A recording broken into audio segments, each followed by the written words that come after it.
कोलकाता के MP Birla planetarium में हाल ही में भाषा, चेतना और समाज के रिश्तों पर एक गहरी चर्चा हुई। भाषा एक्टिविस्ट झरना भट्टाचार्य की संस्था सरस्वती भंडार ने 28 दिसंबर को एक भव्य पैनल डिस्कशन का आयोजन किया, जिसका मकसद था बंगाली भाषा की गरिमा को बचाना और समाज में बढ़ती भाषाई हिंसा पर लगाम लगाना।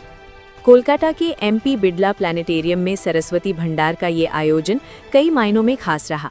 इस कार्यक्रम को advocate Saurabh Saha Chowdhury, lions club of Kolkata magnets और रोटरी क्लब ऑफ कस्बा का भरपूर समर्थन मिला। इवेंट की कमान निधि एसोसिएट्स के अबीर लाल बिस्वास और रेड चेक रिस्क मैनेजमेंट के सीईओ मनीष खान के हाथों में रही। चर्चा का मुख्य विषय था भाषा का हमारे शरीर, मन, समाज और आने वाली पीढ़ियों पर प्रभाव। कार्यक्रम में अमेरिका से आई आध्यात्मिक प्रचारक आनंदिनी राधिका, फिल्म मेकर ऋतुव्रत भट्टाचार्य, लेखक सैयद हसमत जलाल और कर्नाटक के विचारक नागथी हल्ली रमेश जैसे दिग्गजों ने अपनी बात रखी। वहीं सोशल इन्फ्लुएंसर और हेलो कोलकाता के एडिटर आशीष बसाक ने पूरी डिस्कशन को बेहद सलीके से मॉडरेट किया। संस्था की संस्थापक झरना भट्टाचार्य ने बढ़ती भाषाई हिंसा पर चिंता जताई। उनका मानना है कि गाली गलौज और शब्दों का तिरस्कार समाज के मानसिक स्वास्थ्य के लिए खतरा है। हम नहीं चाहते कि इस दौर को इतिहास में भाषाई हिंसा के काल के रूप में याद किया जाए। राजनीति से लेकर मीडिया तक सबको अपनी जिम्मेदारी समझनी होगी। कार्यक्रम में एक दिलचस्प पहलू ये भी रहा कि जहां बंगाल सरकार की लक्ष्मी भंडार स्कीम लोगों की आर्थिक मदद कर रही है, वहीं सरस्वती भंडार का कहना है कि समाज को लक्ष्मी के साथ साथ सरस्वती की भी उतनी ही ज़रूरत है, यानी हमारी सोच, हमारी चेतना और हमारी भाषा में शुद्धता की ज़रूरत है। अंत में साल 2025 की विदाई और नए साल के स्वागत के बीच इस सेमिनार ने ये संदेश दिया कि भाषा सिर्फ संवाद का जरिया नहीं, बल्कि हमारी पहचान है। तो ये थी भाषा को बचाने की एक अनूठी पहल। क्या आप भी मानते हैं कि हमारी भाषा में आ रही कड़वाहट समाज को बदल रही है? अपनी राय हमें कमेंट में ज़रूर बताएं। कोलकाता से रिंकू गुप्ता की रिपोर्ट। आने वाले नए साल को स्वागत करने के लिए झरना भट्टाचार्य जी ने ऐसे एक सोच लिया है सरस्वती भंडार की तरफ से, सरस्वत शुभेच्छा टू ऑल। और इस प्रोग्राम में हम लोग Bengali heritage and mother language heritage को संरक्षण के लिए काफ़ी लोग को, काफ़ी स्पीकर्स को इनवाइट किए हैं। और ख़ास करके इस प्रोग्राम को कामयाब बनाने में, सक्सेस बनाने में जिनका हाथ सबसे ज़्यादा है, वो है मेरे पास है advocate Saurabh Saha Chowdhury. He is the Director of Legal Affairs of Lions Club of Kolkata Magnets and Administrator of Rotary Club of Kashba. I'll request Saurabh ji to speak about this program. Thank you Ashish ji इतना अच्छा introduction देने के लिए। तो आज जो programme होने वाला है ये बेसिकली जो वेस्ट बंगाल में जो बंगाली लैंग्वेज के ऊपर जितना भी अभी जितना मतलब क्या बोलूँ, एक बंगाली लैंग्वेज के ऊपर थोड़ा सा इम्पैक्ट आ रहा है, नेगेटिव इम्पैक्ट पड़ रहा है। तो इसको अगर हम लोग अभी से इसके ऊपर हम लोग अभी से इनिशिएटिव ना ले तो बाद में हो सकता है कि हमारा जो बंगाली लैंग्वेज जो हम लोग का मदर टंग है बंगाली लैंग्वेज, वो धीरे धीरे वो मतलब ऑब्सोलेट हो सकता है। तो इसीलिए एक इनिशिएटिव हम लोग लेना चाहते हैं कि बंगाली लैंग्वेज जो है वो सिर्फ नॉट ओनली वेस्ट बंगाल, सारा वर्ल्ड में इसका एक पॉजिटिव एक वाइब होना चाहिए, इसका एक पॉजिटिव इम्पैक्ट होना चाहिए, जिसमें सारा लोग एटलीस्ट बंगाली लैंग्वेज जो है, इतना पुराना लैंग्वेज, ये लैंग्वेज रहना चाहिए, इसको एग्जिस्ट होना चाहिए। तो मेरे से अच्छा बहुत सारे यहाँ पर अभी आज चीफ गेस्ट आने वाला है जो इस लैंग्वेज के बारे में बोलेंगे और उनका जो व्यू पॉइंट है वो शेयर करेंगे। और मैं सबसे पहले थैंक्स करूँगा कि ये जो प्रोग्राम का जो ऑर्गेनाइजर है झरना भट्टाचार्य, उनको मैं थैंक्स बोलूँगा कि इतना अच्छा एक प्रोग्राम उन्होंने ऑर्गेनाइज कर रहे हैं।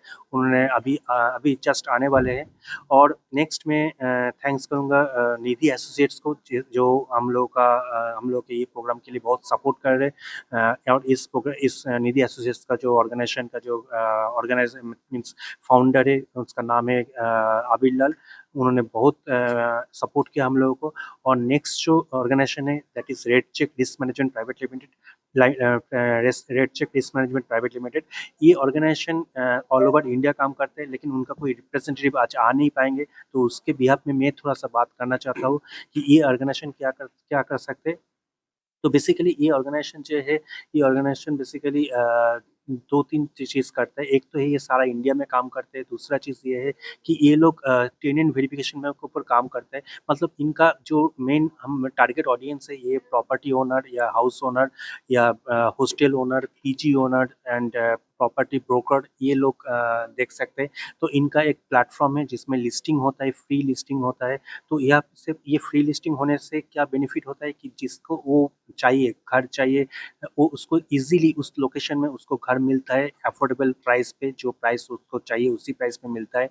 तो ये एक काम होता है। सेकंड है कि ये ऑर्गेनाइजेशन और एक काम करता है जो काम बहुत ही इंपॉर्टेंट है, दैट इज वेरिफिकेशन। जो टेनेंट घर लेने वाला है तो उसका कैसे, मतलब उसका पूरा बैकग्राउंड चेक होता है, उसका परमानेंट एड्रेस कहाँ पर है, उसका जॉब, वो अगर जॉब करते हैं तो कहाँ पर जॉब करते हैं, पूरा सारा कुछ उसका वेरिफिकेशन होता है। पुलिस वेरिफिकेशन होता है, उसका कोर्ट रिकॉर्ड चेक होता है, बहुत सारे वेरिफिकेशन होता है। थर्ड आता है कि थर्ड थर्ड जो पार्ट है दैट इज रेंट एग्रीमेंट। मतलब वेरिफिकेशन होने के बाद जो रेंट एग्रीमेंट पार्ट है बहुत ही इंपॉर्टेंट पार्ट है, क्योंकि as per new law, as per new guidelines 2025, हाँ, जो भी रेंट दे रहे हैं उसको रेंट एग्रीमेंट करना है।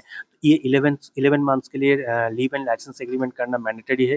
तो ये जो रेंट एग्रीमेंट का जो प्रोसेस है वो भी ये रेट चेक ऑर्गेनाइजेशन करते हैं। और फोर्थ है ट्रांजैक्शन रिकॉर्ड। मतलब जितना भी ट्रांजैक्शन होता है बेसिकली एक टेनेंट और एक लैंड ओनर के बीच में, regarding maintenance, regarding electricity, regarding rent, regarding अगर कुछ वेल फर्निश्ड फ्लैट होता है तो उसमें जब वो छोड़ता है तो कुछ डैमेज हुआ है नहीं हुआ है, क्या क्या दिया है जब देने के टाइम में, मतलब फ्लैट देने के टाइम में क्या क्या उनका एमिनिटीज था, सारा कुछ डिटेल्स उसमें रहता है। तो ये सारा कुछ करते हैं। तो और भी डिटेल्स जानने के लिए मैं बोलूँगा कि उनका जो वेबसाइट है ratechecks.com, उसमें आप जाइए। तो उसमें जाने से सारा डिटेल्स मिलेगा और उसमें एक कस्टमर केयर नंबर भी है। तो उस कस्टमर केयर नंबर से अगर आप लोग को चाहते हैं कि ऐसे सर्विस आपको लेना है तो उसमें जाके आप कॉल करके उस सारा डिटेल्स आप ले सकते हैं। So thank you once again red check को। और रेड चेक का जो मतलब ऑर्गेनाइज, मतलब मेन जो फाउंडर एंड सीईओ है मिस्टर मनीष खान, उसको मैं तहे दिल से शुक्रिया करना चाहता हूँ, क्योंकि विदाउट हिम अगर नहीं सपोर्ट करते तो ये प्रोग्राम आज करना बहुत ही मुश्किल होता। तो thank you once again mister Manish Khan. वो आज यहाँ पर नहीं है तो उनके बिहाफ में मैं उतना कुछ बोला है उसका ऑर्गेनाइजेशन के बारे में। तो once again thank you so much. मेरा नाम है सौरभ, एडवोकेट सौरभ शाह चौधरी, और मैं प्रोफेशनल प्रैक्टिस करता हूँ, डिफरेंट कोर्ट में प्रैक्टिस करता हूँ advocacy, and I am a legal consultant also. Thank you. देखिए, मैं तो ये बारे में कुछ ज़्यादा नहीं जानती, तो मैं वही बोल रही हूँ। I am very impressed and thank you all of you. जो लगा कोई तो इसके आगे बढ़ रहा है ना, आपको चैनल जो है, जो काम कर रहा है, उसके लिए मेरे तरफ से बहुत बहुत बधाई। मैं बहुत दिन से यही सोच रही थी बांग्ला में कुछ हो, बांग्ला भाषा के लिए लोग काम करें। सो आज ये लोग का काम देख के मैं बहुत खुश हुई। बस जो अभी नया साल आ रहा है उसके लिए आप कुछ देशवासियों को बोलना चाहिए? हाँ, क्योंकि भाषा के लिए बोल रही तो यही बोल रही हूँ, हमारा भाषा जो है बांग्ला भाषा, उसको अब आपका न्यू जनरेशन जो है वो आगे बढ़ाइए। और हम लोग ये भाषा एकदम बिल्कुल बचा के रख सकते हो, ऐसे उम्मीद कर सकते हो। We are all of you okay and welcome all of you for news. नया साल के लिए सब लोग का मुबारक एंड सब लोग खुश रहो। हाँ, मैं Anandini Radhika, part of ISKCON and part of USA. मैं इधर 6 महीने के लिए आती हूँ, थोड़ा काम करने के लिए। कुछ दिन इधर रहती हूँ, कुछ दिन उधर रहती हूँ। सो मैं तो बांग्ला के ही हूँ, बांग्ला के रहूँगी for ever. 42 years I am staying in USA, but मेरा बांग्ला में मन है, मैं कभी नहीं गई है ये सब, वही बोल सकती हूँ। That's it. আজকের প্রোগ্রামটা very very thanks to you. আপনারা আমাকে এরকম একটা প্রোগ্রামে ডেকেছেন বাংলা ভাষা সম্বন্ধে বলার নিয়ে। আমার যতটুকু ফিলিংস বা যতটুকু আমি ভাবতে পেরেছি সেইটুকু আমি আপনাদের সকলকে সামনে, আমি যেহেতু একটু উচ্চাঙ্গ সঙ্গীত নিয়ে আছি এবং বিষ্ণুপুর ঘরানার সঙ্গীত ধ্রুপদ গান নিয়ে আমি কি বলবো পারফর্ম করি, শিখেছি এবং সেইটা নিয়ে আমি নার্চার করি। তো ধ্রুপদ গানের সম্বন্ধে কিছু বললাম যে বিষ্ণুপুর ঘরানার সেই পুরনো দিনের সঙ্গীতজ্ঞরা যেসব বাংলা ভাষায় ধ্রুপদ রচনা করে গেছেন, পরবর্তীকালে রবীন্দ্রনাথ ঠাকুর বাংলা ভাষায় যেরকম ধ্রুপদ গানের প্রতি আসক্ত হয়েছিলেন এবং যেগুলো আমাদের হিন্দুস্তানি উচ্চাঙ্গ সঙ্গীত আছে তার উপরে বাংলা ভাষার বাংলা শব্দ বসিয়ে যে ধ্রুপদ গান সৃষ্টি করেছেন কাজী নজরুল ইসলাম, তিনি যে বাংলা ধ্রুপদ রচনা করেছেন সেই ব্যাপারগুলো বললাম। আমার আশা পরবর্তীকালের প্রজন্মের যারা আসছেন তারা এই সমস্ত ব্যাপারগুলো নিয়ে আরও বেশি ওয়াকিবহাল হবেন। আগামী বছর 2026 সাল আসছে, নতুন নতুন যারা যুবক যুবতী রয়েছেন তারা এই ভাষা নিয়ে অনেক অনেক বেশি কাজ করবেন। আমাদের বাংলা ভাষা আরও এগিয়ে যাবে এবং আরও সমৃদ্ধ হবে, এই আশা নিয়ে আমার বক্তব্য শেষ করলাম। আমি সুদীপ পাল, ধ্রুপদ গান করি। 2026 সালের জন্য আপনাদের সবাইকে স্বাগত জানালাম। ধন্যবাদ, সবাই ভালো থাকবেন। আজকের প্রোগ্রামটা সরস্বতী ভান্ডারের প্রোগ্রাম। সরস্বতী ভান্ডার শুরু হয়েছিল মাতৃভাষার যে অবক্ষয় হচ্ছে এবং ভাষা দিয়ে যে রক্তক্ষরণ হচ্ছে, একে অপরকে যা খুশি বলে দেওয়ার একটা প্রবণতা, এবং তার থেকে আমাদের আগামী প্রজন্ম এফেক্টেড হচ্ছে মারাত্মকভাবে এবং তারা নিজেদের গুটিয়ে নিচ্ছে। আর এই যে ব্যক্তি আক্রমণের প্রবণতা এত বাড়ছে, তার থেকে যেটা হচ্ছে সেটা হচ্ছে ডিপ্রেশনের শিকার হচ্ছে মানুষ বেশি। কারণ মারলে পরে সেই মারের দাগটা কিছুদিন পরে চলে যায়, কিন্তু মনের রক্তক্ষরণ হলে মনের আঘাতটা কিন্তু থেকে যায়, তখন মানসিক বিশেষজ্ঞের কাছে অনেকেই যান না। তাই এই মনের রক্তক্ষরণটা যেন না হয় এবং বাংলার যে সংস্কৃতি, বাংলা এবং বাঙালিয়ানা, সেটাই যাতে বেনজল না ঢোকে। আমাদের যে এত সুন্দর একটা ভাষা, এত সুন্দর একটা ঐতিহ্য, সেটা যেন আমরা চিরকালীনভাবে বহন করে নিয়ে যেতে পারি। এবং আজকে হয়তো আমরা কয়েকজন আছি, কাল আমরা আশা করছি আরো এরকম কয়েকজন মা বাবাও আসবেন যারা চাইবেন যে তাদের ছেলেমেয়েরা শুদ্ধ ভাষায় কথা বলুক।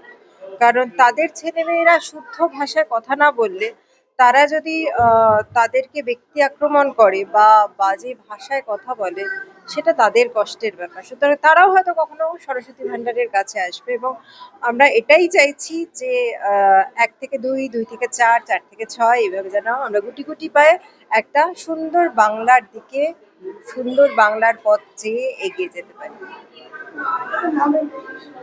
আমার নাম ঝর্ণা ভট্টাচার্য, আমি সরস্বতী ভান্ডারের ফাউন্ডার এবং আমি আকাশবাণী ড্রামাতে আছি। এছাড়া লেখালেখিটা আমার কাজ। খুব খারাপ, এক কথায় খুব খারাপ। আমি ছেলেবেলা থেকে বড় হয়েছি একটা সাহিত্যের পরিবেশের মধ্যে, ফলে ভাষা আমার একেবারে প্রাণের বিষয়। এটা যে কোনো ভাষার মানুষের কাছে তার নিজস্ব মাতৃভাষার মূল্যটা এরকমই। আমরা যত বড় হই আরো বিভিন্ন সংস্কৃতির আদান প্রদানের মধ্যে দিয়ে নিজেদের সমৃদ্ধ করি। ফলে একটু আগে ঋতব্রত বলছিলেন যেমন, যে বাংলা ভাষাতেও তো অন্যান্য ভাষার মিশ্রণ ঘটেছে। ভাষা সবসময় একটা সচল বিষয়, অন্যান্য ভাষার মধ্যে আদান প্রদান নিয়ে সেটা এগোতে থাকে। কিন্তু কথা হচ্ছে যে এখন বাংলা ভাষার মধ্যে এত অন্যান্য ভাষার যে স্ল্যাং যেগুলোকে আমরা বলি, সেগুলো ঢুকে গেছে, যে এখন এই ধরনের এই স্ল্যাং শব্দের বা ভাষার একটা সামাজিকীকরণ ঘটে গেছে। আমরা বিভিন্ন ফিল্মে, নাটকে এবং দৈনন্দিন জীবনে রাস্তাঘাটে চলতে গেলে যে ধরনের শব্দ আমাদের কানে আসে, যেটা আমরা কম বয়সে কোনোদিন ব্যবহার করিনি, বা এটা সভ্য সমাজে ব্যবহার করার মতো নয় বলেই আমরা জেনে এসেছি। কিন্তু আজকে হঠাৎ এই যে ভাষাগুলো চলে আসছে, এটা সামগ্রিক একটা সংস্কৃতির যে একটা অবনমন ঘটছে, এবং এর জন্যে রাজনৈতিকভাবে আমাদের রাজনৈতিক যে কার্যকলাপ আমরা দেখি, সেগুলো কম দায়ী নয়। আমাদের টেলিভিশন, আমাদের সংবাদপত্রও কিন্তু ভাষাকে খুব নষ্ট করে দেয়। আজকে আমরা টেলিভিশনে যখন দেখি 1 ঘন্টা জুড়ে একবারে কলতলার ঝগড়া, একজন অন্যজনের কথা শোনার ধৈর্য নেই, যে তারস্বরে চিৎকার করছে, এটা কোন ধরনের সংস্কৃতি? কিন্তু এগুলো তো প্রত্যেক দিন চলছে এবং মানুষ তো দেখছে। ফলে মানুষেরও কোথাও ওই যে বললাম একটা সামাজিকীকরণ ঘটে গেছে। এগুলো যে অন্যায়, এগুলো যে অসভ্যতা, এগুলো অশালীনতা, এই বোধটাই আমরা ক্রমশ হারিয়ে ফেলছি। এবং এটা যদি হারিয়ে ফেলি তাহলে আমাদের ভাষার সঙ্গে সঙ্গে, ভাষার সঙ্গে তো আমাদের সংস্কৃতি, আমাদের আত্মপরিচয় সমস্ত কিছু জড়িত, এগুলোও ক্রমশ নষ্ট হতে থাকবে। ফলে আজকে আমরা অনেকেই বাঙালি বলে একটা সময় যে গৌরব বোধ করতাম, এখন অনেকে করে না। এখনকার ছেলে মেয়েরা অনেকে বাংলা বলতে পারে না, এবং তার জন্য তার বাবা মায়েরা গর্ববোধ করেন যে তার ছেলে মেয়ে বাংলা জানেন না। আমার কোনো ভাষা বৈরিতা নেই। আমি নিজে সর্বভারতীয় চাকরি করে এসেছি, আমি ইন্ডিয়ান এয়ারফোর্সে ছিলাম, ভারতীয় বিমান বাহিনীতে। ফলে দেশের প্রতি, আমার দেশের সংস্কৃতির প্রতি আমার যে ভালোবাসা, আমি তাকে যে নিবিড়ভাবে দেখার সুযোগ পেয়েছি, তারপরেও বলছি যে মানুষ যদি তার মাতৃভাষার থেকে সরে যায় তাহলে তার জাতিসত্তার পরিচয় একদিন মুছে যাবে। এই জন্যেই প্রত্যেকের মাতৃভাষার প্রতি সতর্ক হওয়া উচিত, সচেতন হওয়া উচিত, তাকে আরো যাতে সমৃদ্ধ করা যায় সেই চেষ্টা করা উচিত। আমি সৈয়দ হাসমত জালাল, মূলত সাহিত্যের সঙ্গে যুক্ত এবং কিছুটা সংবাদের সঙ্গেও, এবং দৈনিক স্টেটসম্যানের আমি কার্যনির্বাহী সম্পাদক, এক্সিকিউটিভ এডিটর। অনেকের খুব খারাপ লাগবে, বাঙালি হিন্দু, বাঙালি মুসলমান, বাঙালি খ্রিস্টান, এরা মূলত দেবভাষা হিসেবে সংস্কৃতি আরবি, পার্সি, উর্দুকে বাংলার উপরে সবসময় রাখে। একটা সময় ছিলেন, স্বয়ং মাইকেল মধুসূদন দত্ত বলেছেন, ল্যাটিন, গ্রিক এবং অন্যান্য ইউরোপিয়ান ভাষাকে তিনিও মাথার উপরে তুলেছিলেন। কিন্তু পরবর্তীকালে মাইকেল মধুসূদন দত্তই তো বাংলা ভাষায় ফিরে আসেন এবং বাংলা ভাষায় সাহিত্য রচনা করেন। সুতরাং বাঙালির মূলত যেহেতু আত্মঘাতী একটা জাত, এই জাতের বাংলা ভাষা, নিজের মাতৃভাষার প্রতি দরদটা কিছুটা লোক দেখানো। তার কারণ বাঙালি মনে করে, একসময় বাঙালি আরবি পার্সি শিখতো চাকরির জন্য। রাজা রামমোহন রায় তো আর ইংরেজি অত জানতেন না, তিনি আরবি, পার্সি, অন্যান্য ভাষায় পারদর্শী ছিলেন। পরবর্তীকালে বাঙালিরা তারা ইংরেজি শিখতে শুরু করলো, কেরানি হবে। এখন বাঙালি হিন্দি শিখছে। দেখুন, হিন্দি বা ইংরেজি বা পার্সি, আরবি কোনো ভাষার প্রতি আমাদের কোনো রাগ নেই, আমরা শ্রদ্ধাশীল। কিন্তু বাঙালির এবার প্রশ্ন, বা বাঙালির এই যে ভাষা, আমরি বাংলা ভাষা, এটা শুধু দেখনদারি না, সত্যি এটা বাঙালির আত্মজিজ্ঞাসার খুব দরকার। এবং যেহেতু বাংলা ভাষার ব্যবহার, বাংলা ভাষার চর্চা, তার মনন নন্দন তত্ত্ব কমছে, তাই আমরা দেখতে পাচ্ছি যে আমরা চটজলদি এমন সমস্ত কথাবার্তা ব্যবহার করছি যেগুলোতে মনের কিছু ভাব প্রকাশ হয় বটে, কিন্তু পুরো ভাব প্রকাশ হয় না। অর্থাৎ আমরা কোথাও যেন বাংলা ভাষার প্রতিদিন অবমাননা করছি।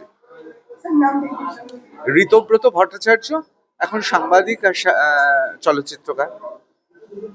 সর্বোপরি সমাজকে ভালোবাসা হয়, পরিবারকে ভালোবাসা হয় এবং দেশকেও ভালোবাসা হয়।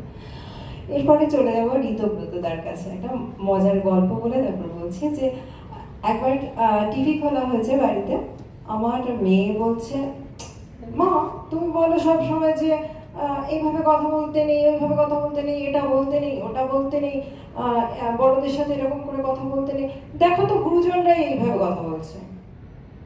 তখন আমার মনে হয়েছে যে